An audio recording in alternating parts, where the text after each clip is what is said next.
To create custom stickers on Samsung and then see all the stickers that you have created, what you do is open gallery and select any picture out of which you want to create a sticker. Then tap and hold on the object,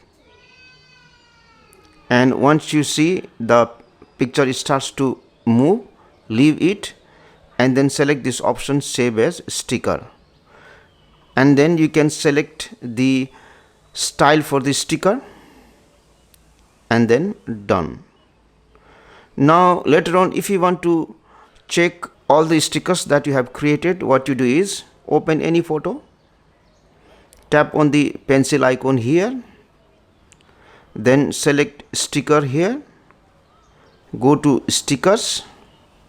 and there is a gallery icon here which is the second icon. Tap on it and you will be able to see all the stickers that you have created.